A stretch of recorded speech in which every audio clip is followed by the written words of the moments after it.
오늘 이 기도원 이야기의 가장 핵심적인 두 구절을 골라본다면 300명의 사람들, 또 나팔과 항아리와 횃불, 이 두 가지를 들 수 있습니다.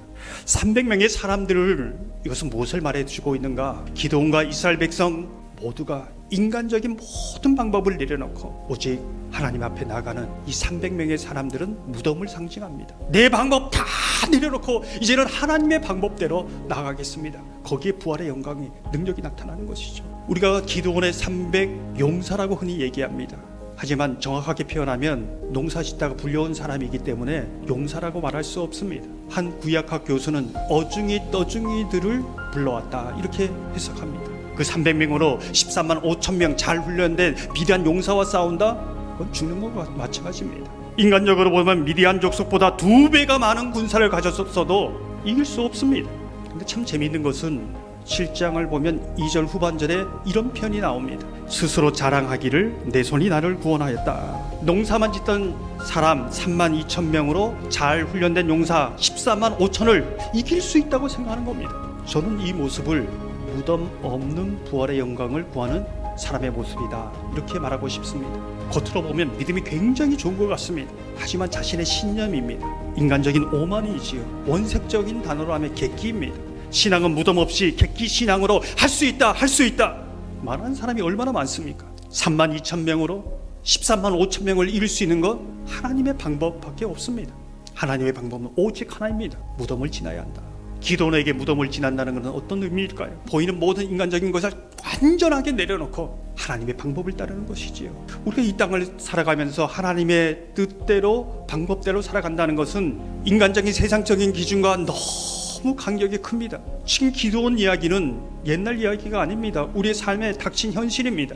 세상은 더 있어야 한다, 더 무장해야 된다, 더 높아져야 된다, 더 빨라야 된다, 이렇게 말하죠. 하나님의 방법은 그렇지 않습니다. 더 없어도 된다. 규모에 속지 말고, 크기에 속지 말고, 숫자에 속지 마라. 우리 이것도 있어야 되고 저것도 있어야 살지요. 하나님의 방법은 없어도 살 수 있다, 아니 없어야 살 수 있다, 나만 있으면 된다, 이렇게 말씀하는 겁니다. 기도는 결국 두 손 다 드는 겁니다. 전 포기합니다. 하나님 알아서 하십시오. 하나님 아니면 안 되겠습니다. 이것이 무덤을 지나가는 겁니다. 인간적인 모든 것을 내려놓을 때, 그때 하나님이 일하시기 시작합니다. 하나님의 능력을 나타내기 시작하는 것이지요. 부활의 능력, 부활의 영광을 그때서야 나타내시는 겁니다. 나는 안 되지만 주님이 원하시면, 주님이 하신다면 하실 수 있습니다. 이것이 기드온의 부활의 믿음입니다. 300명을 가지고 도망가지 않았습니다. 내 방법 이제 다 포기했지만 하나님이 그래도 하신다면 할 수 있습니다. 될 수 있습니다. 이 고백이 부활의 믿음입니다. 오늘 본문을 계속해서 보면 또 하나의 무덤이 있습니다. 항아리와 횃불, 그리고 나팔입니다. 지금 기드온과 이스라엘 백성들은 횃불과 항아리를 들고 나팔을 불며 전쟁터에 나가고 있습니다.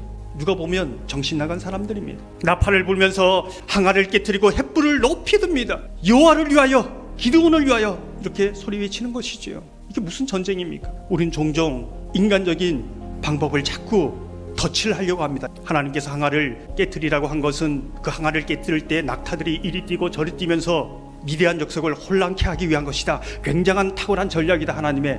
그렇습니까? 횃불로 인하여 이스라엘 수가 자신의 수보다 많도록 착각하게 하신 하나님의 탁월한 기술이다, 이렇게 말합니다. 그렇습니까? 인간적인 생각으로 자꾸 덧칠합니다. 어떤 방법을, 기술을, 전략을 찾으려고 합니다. 그러나 성경은 딱 한 가지 말합니다. 하나님의 말씀대로 순종하는 것, 하나님의 방법대로 순종하는 것, 거기에만 부활의 능력, 하나님의 능력이 나타난다는 것이죠. 만약 하나님께서 꽹과를 치고 장구를 치면서 강강수월회를 돌라고 했다면, 그 방법이 하나님의 방법이라면, 그 방법대로 순종했다면 하나님은 역사하실 겁니다. 여러분은 무덤 있는 부활을 살고 있습니까?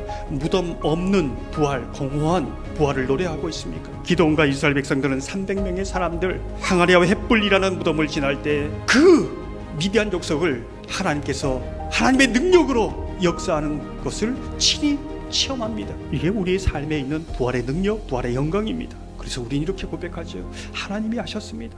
많은 그리스도인들 뿐만 아니라 세상 사람들에게 예수 그리스도의 부활이 기쁜 소식이 되지 못하는 이유는 무덤 안에 살다가 무덤에서 죽기 때문에 그렇지요. 모든 사람들은 무덤 안에 살다가 무덤에서 죽습니다. 무덤에 나올 수 없기 때문에 절망입니다. 더욱 절망인 것은 무덤 없는 부활을 노래하는 것이 더 공허한 것이지요. 부활의 새 아침 모든 영역에서 예수 그리스도의 부활의 능력과 영광이 나타나기를 소망합니다. 부활의 새 아침 300명처럼 항아리와 횃불처럼 무덤 없는 영광을 노래하는 공허한 노래가 아니라 무덤을 지나 진정한 우리의 삶에 부활의 능력, 부활의 영광으로 역사하시는 그 주님을 내가 만나고 체험함으로 우리가 부활의 증인으로 살아가는 그러한 은혜가 있기를 주님의 이름으로 축원합니다.